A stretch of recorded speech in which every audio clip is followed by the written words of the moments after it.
Hello everyone, আসসালামু আলাইকুম। স্বাগতম আরও একবার আমার চ্যানেলে ছোট্ট একটা রেসিপি দেখার জন্য। খুবই সহজ আর মজাদার তালের হালুয়া তৈরি করে দেখাবো আজকে। হালুয়া বানানোর জন্য এখানে নিয়েছি 2 কাপ পরিমাণ তালের রস।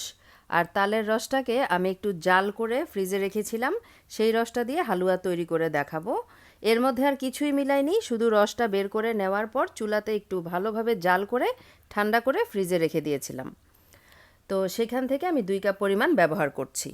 কোরানো নারকেল নিয়েছি 1 কাপ পরিমাণ। নারকেলের পরিমাণ বেশি দিলে কিন্তু খেতে বেশি ভালো লাগে, তবে যারা পছন্দ করেন না তারা নারকেল না দিয়েও কিন্তু হালুয়াটা তৈরি করে নিতে পারেন। নিয়েছি চিনি 1 কাপের মতো, মিষ্টি বেশি খেতে চাইলে চিনির পরিমাণটা বাড়িয়ে দিতে হবে। পাউডার মিল্ক নিয়েছি 1 কাপ পরিমাণ, আর চালের গুঁড়া নিয়েছি 2 টেবিল চামচ পরিমাণ। এর মধ্যে সামান্য একটু পানি দিয়ে মিক্স করে তারপরে ব্যবহার করব। ফ্লেভারের জন্য আস্ত গরম মশলা ব্যবহার করব, দারুচিনি, তেজপাতা আর এলাচি। আর লাগবে ঘি। খাঁটি ঘি দিলে এর ফ্লেভারটা এবং টেস্টটা আরও বেশি ভালো আসে। আমি এখান থেকে 2 টেবিল চামচের মতো ঘি ব্যবহার করব। প্রথমেই ফ্রাই প্যানের মধ্যে 2 টেবিল চামচ পরিমাণ ঘি দিয়ে দিচ্ছি।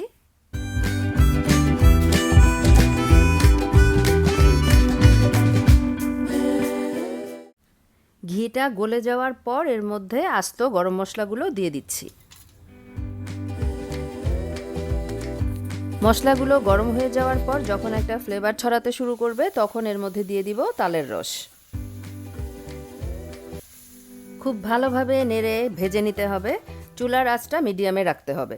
খুব বেশি আঁচে হালুয়াটা তৈরি করতে গেলে হালুয়াটা কিন্তু পুড়ে যাবে, সেক্ষেত্রে কালার এবং টেস্ট দুটোই কিন্তু নষ্ট হয়ে যাবে। আর যে কোনো ধরনের হালুয়া তৈরির ক্ষেত্রে নাড়ার কাজটাই কিন্তু মেন। হালুয়ার রেসিপি কিন্তু সহজই হয়, কিন্তু যতক্ষণ চুলার উপরে থাকে অনবরত নাড়তে হয়। এই যা।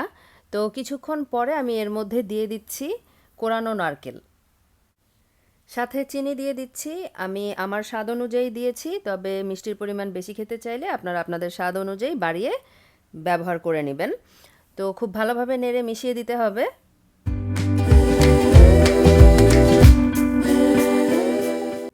5 থেকে 6 মিনিটের মতো খুব ভালোভাবে নাড়াচাড়া করে কুক করে নিয়েছি। এ পর্যায়ে এর মধ্যে দিয়ে দিব সেই চালের গুঁড়া। চালের গুঁড়াটার মধ্যে সামান্য একটু পানি দিয়ে মিক্স করে নিয়েছিলাম, সেটা দিয়ে দিলাম। অনেকে সুজিও ব্যবহার করতে পারেন, সুজি ব্যবহার করলেও পানি দিয়ে 10 মিনিটের জন্য ভিজিয়ে রাখতে হবে। 2 টেবিল চামচ পরিমাণ সুজিকে নর্মাল তাপমাত্রার পানি দিয়ে ভিজিয়ে রাখতে হবে 10 মিনিটের জন্য, তারপর এই পর্যায়ে ব্যবহার করতে হবে। আরও 5 মিনিটের মতো কুক করার পরে এর মধ্যে আমি দিয়ে দিলাম পাউডার মিল্ক। পাউডার মিল্কের পরিমাণ একটু বেশি দিয়েছি, এতে করে স্বাদটা অনেক বেশি ভালো আসবে। এবার আবারও খুব ভালোভাবে মিশিয়ে নিচ্ছি।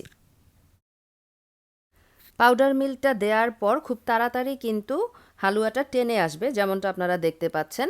এ পর্যায়ে কিন্তু কুক হতে আর বেশি সময় লাগবে না, কয়েক মিনিটের মধ্যেই হালুয়াটা তৈরি হয়ে যাবে। তবে চাইলে পাউডার মিল্কের বদলে তরল দুধ জাল করে ঘন করে ক্রিম তৈরি করেও কিন্তু এই হালুয়াতে ব্যবহার করা যাবে। তো যার যেরকম সুবিধা। একটু নরম নরম অবস্থাতেই আমি চুলা থেকে নামিয়ে নিয়েছি, কারণ ঠান্ডা হয়ে যাওয়ার পর হালুয়াটা আরেকটু শক্ত হয়ে যাবে।